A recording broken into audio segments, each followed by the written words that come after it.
I get asked a lot to do an Adele makeup tutorial. I think it's one of the most requested. For me, the only way to do this is to ask the original artist, the person who created that look. Luckily, I happen to know Adele's makeup artist. His name is Michael Ashton, and he is not only incredibly talented, he's also a really lovely guy. Michael's been working with Adele for 9 years now, so right since the beginning of her career, doing her hair and makeup. And this is a really lovely example of a performer working with a makeup artist to really working together and collaborating to create a signature look. Now, I know Michael's got loads and loads of tips he wants to share with you. So without further ado, over to you, Michael. Thank you, Lisa. Too kind. Hi, everyone. I feel absolutely privileged to be here today as a guest artist on Lisa's channel. I've followed her career since I first moved to London from New Zealand. So I'm here today to share with you one of my signature looks, which is lashes and liner, a look that I often do on my longtime client, Adele, who does have fantastic bone structure and beautiful almond-shaped eyes. You know, working with any client, it's always a collaborative process. So I'm going to be sharing with you some of my tips and tricks, my personal favorite products. I hope you enjoy. Let's get started. So I'm just starting by prepping Lottie's skin using the Bioderma cleansing water, which just helps to remove any excess oil before we start using serums and moisturizers. So depending on a client's skin type will depend on the sort of prep that I use. But one of my favorite products is this Decléor rose oil, which really plumps the skin, eliminates any redness, and really just hydrates. It smells amazing. It's delicious, isn't it? The final product I always like to use before I start working on the eyes is Bobbi Brown Illuminating Balm, which has tiny, tiny reflective gold particles in it. And I do this before we start everything else so the product has time to really soak into the skin and do its job. But this gives a natural sort of strobing effect underneath any base that we're going to use. So now we're going to start working on Lottie's eyes. I always like to just brush the brow into a natural shape using a clear brow gel, just to help us give us a better idea of the shape. Then this is one of my go-to products. It's the MAC Eye Paint in Groundwork. Just close for me. So I like to apply all over the lid, right at the base of the lashes, coming up to where you'd sort of have your natural crease in the socket. So I just find this gives a little bit of added depth and acts as a really great base before we do any powder products. So a little bit underneath. And I go back in with the MAC 217 brush, look straight ahead, and really just soften out that line. Great, so now we're going to go in over the MAC Groundwork, the paint that we've got on the eye, using this beautiful Tom Ford eyeshadow palette called Nude Dip, mainly using the two lighter colours that we have here at the top of the palette. I'll be mixing the two lightest shades together, which have a sort of goldy bronzy hue, and really buffing them into the eyelid to create an expensive looking finish. I also like to always just bring it a little bit into this inner corner so that we get a natural reflection, which helps make the eye look a little bit more open. And then I like to finish using a slightly larger fluffy brush, look straight ahead, and really just blend that right up to the brow so you can't see where it starts or finishes. So now we're going to start working on Lottie's eyeliner. I personally like to apply the gel liner to the back of my hand first. It helps to dry it out a bit so that it's a little bit more workable. If you close for me. So I generally start by applying the eyeliner towards the middle inner corner of the eye, working outwards first, and then gradually building thickness. And this initial stage is just about getting the product on quickly. Look straight ahead. So we're not necessarily worrying too much about the shape. And close. So I like to bring it out just past the end of the natural lash line. And then what we'll do is we'll wing the liner at the very end once we get the thickness sorted. So we're going to go in, now that we've established the bulk of the line, we're going to go in and work in on that inner corner. So I like to really stretch out the eyelid to avoid any sort of creases, pop the brush as close as I can to the lash line, and really work it along to blend into the line that we've already established. Even though this liner, it is very black and quite opaque, you do need to keep going back over, revisiting, and straight ahead, and just build up that color density. So now I'm going to come in and just finish off the flick on this eyeliner. What I like to do is to start right at the root of the lashes, using a little bit more pressure on the brush so that we get a thicker line. And as I drag it outwards and upwards at a 45-degree angle towards her temple, just take a little bit of that pressure off so that you get a thinner, softer flick. So now that we've got the initial shape of the flick that we want, I'm just going to get Lottie to close her eyes and come back in and really just sharpen up the edge of that liner using the brush. And also a little bit underneath. And then if you have made a mistake or it needs to be a tiny bit sharper, I always have Bioderma water handy and these amazing little MUJI cotton tips. Look straight ahead and you can just sweep that across here and lift it up and out. And it actually helps to create that very fine drag to the liner at the end.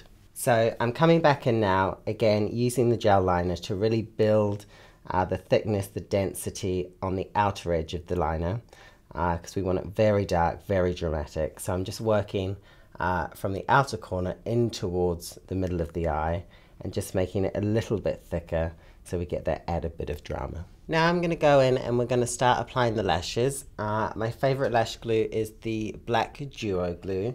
I always use this because I find that it dries matte and also because it's black it really helps to blend the false lashes into the natural lash line. So today I'm using a wispy style lash which is a little bit more wearable, but when I'm working with clients for the red carpet or performances, what I'll often do is sort of custom blend 2 or 3 different style lashes that can be close to me, that can be cut or, you know, layered upon to really give a full fluttering effect. So I just place the lash right at the root of Lottie's natural lashes, and then again using a little MUJI cotton tip, just coming in and you can just really press that right into the base. And before it dries, what I like to do is just using my finger, just lift that up and out to help give us a nice finish. So now that we've got the lashes on the base of our liner, I'm going to go in and start working with mascara. This is one of my favorite mascaras. It's the Dior Show Off in black. I personally like a mascara when it's a little bit older because it tends to dry out a bit more and I find that I can get the product on faster with a thicker application. I tend to start on the bottom lashes. So what I do is apply mascara again to the back of my hand, and I have a great little fan brush here, which I then use to do the bottom lashes. So if you look up for me, really working the product into the base of the lash line, and I find it almost gives you the look as if you've just smudged a bit of black eye kohl in there. If you do get any on your waterline, it's fine. We can go back in with a tip at the end and clean that out. But this is a bit of a slow build because you want to get it nice and thick at the base and then have it a little more feathery as you get to the end of the lashes.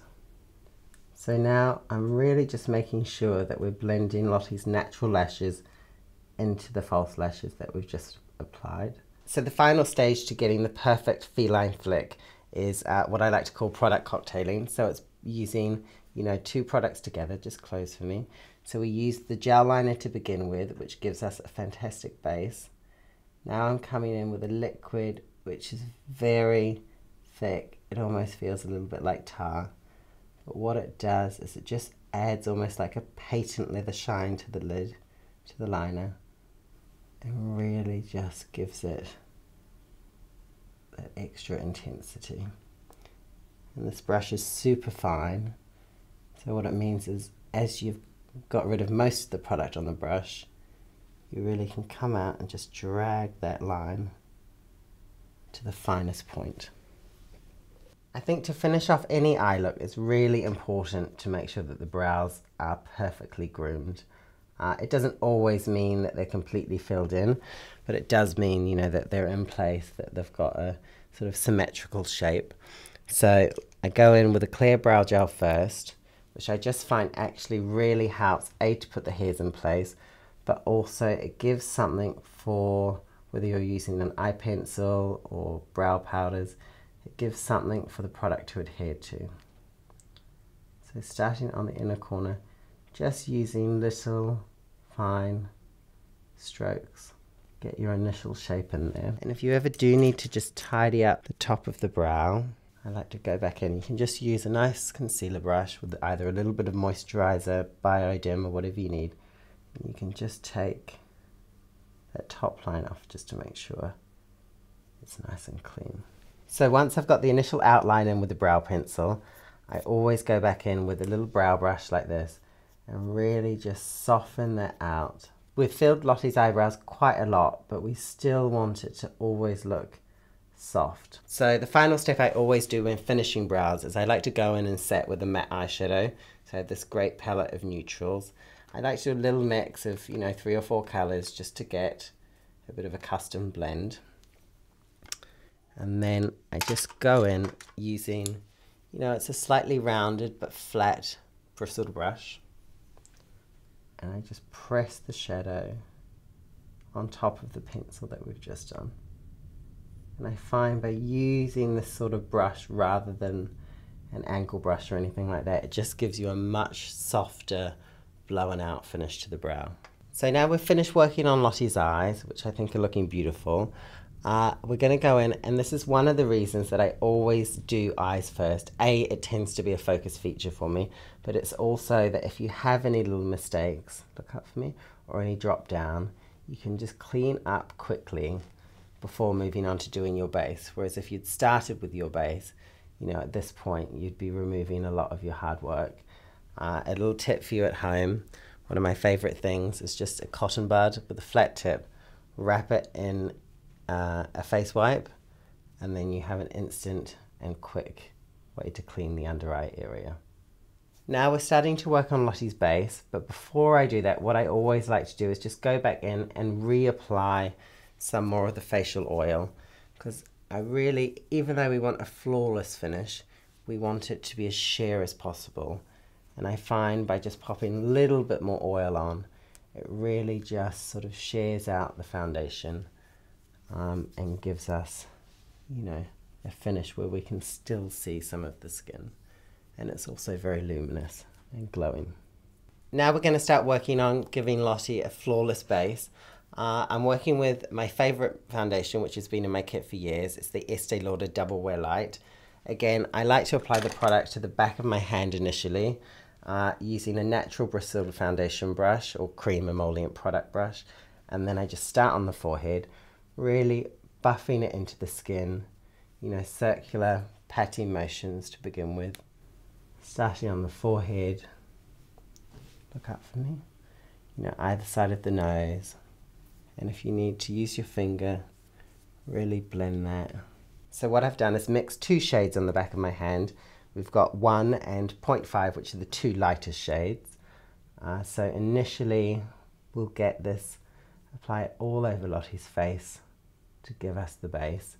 And then I may come back in, you know, a little bit later on and use the lighter shade through the T-zone to give us a bit of natural contour.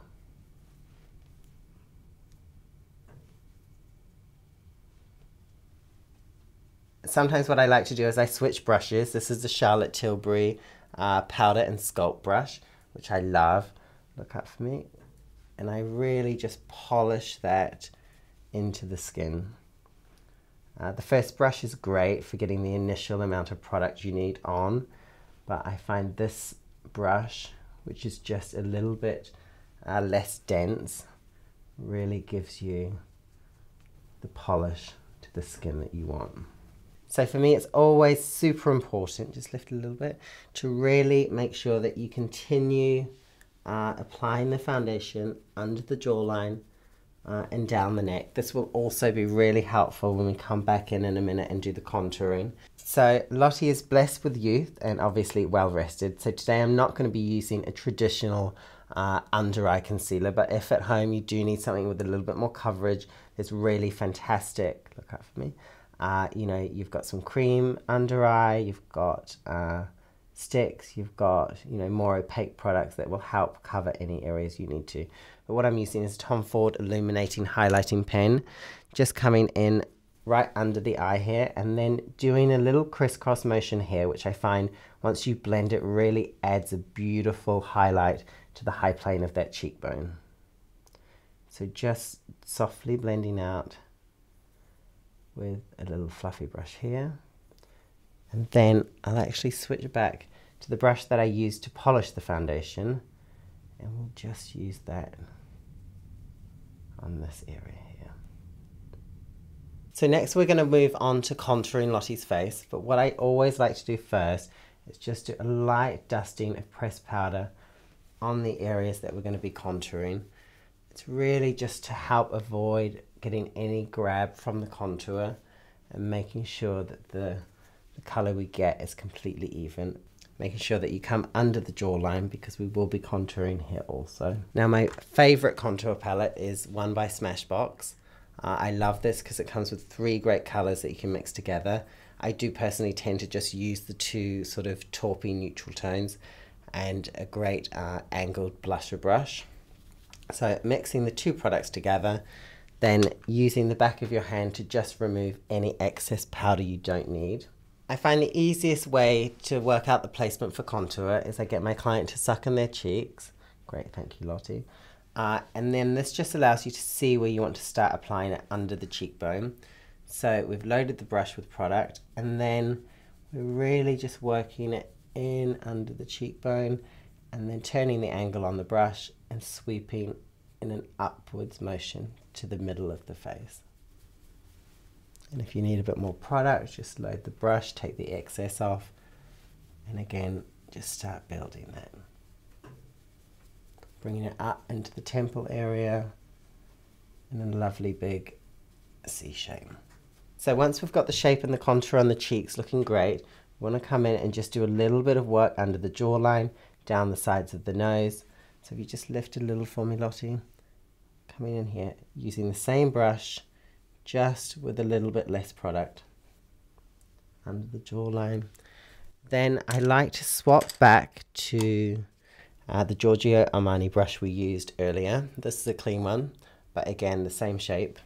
So if you look up for me, and just gently dust each side of the nose, the tip here.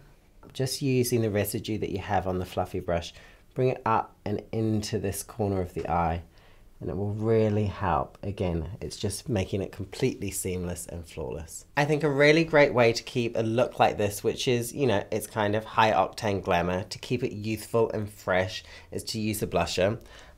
One of my favorites is this one by Maybelline. It's a cream emollient blush, which gives a really fresh finish to the skin. So I load the brush right out of the container. This is a Chanel brush, which I think is actually designed for setting like face powder and things. But I love it because it's dense enough that it will apply the product where you need it. But you can just fluff it like that to get that very sheer finish to the cheek. And look straight ahead. I personally like to apply the blush higher on the cheekbone and sort of closer to the apple of the cheek, so it really, you know, bounces off the color of Lottie's eyes and just gives maximum impact. So actually, if you can look up for me, and starting gently here and then working softly out. So we're nearly finished the look. The last 2 stages is we're going to go in and just do a little bit of spot concealing on any blemishes, any areas of redness. I'm using the Laura Mercier Secret Camouflage palette, which I love.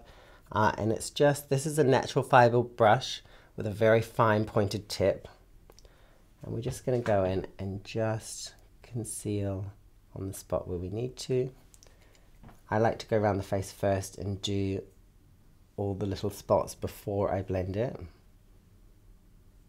So just stippling on the areas where we need. If you have an area that's a little bit bigger, I apply to my finger and just press pat into there. And then to blend the edges, just using a fluffy brush. And you can also just stipple a little bit extra around the edges.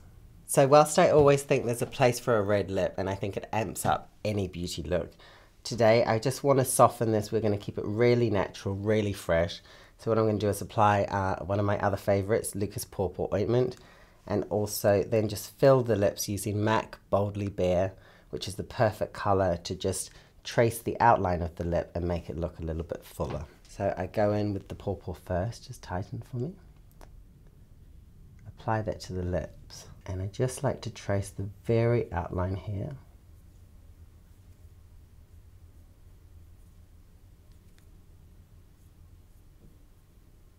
A little bit more in the corners,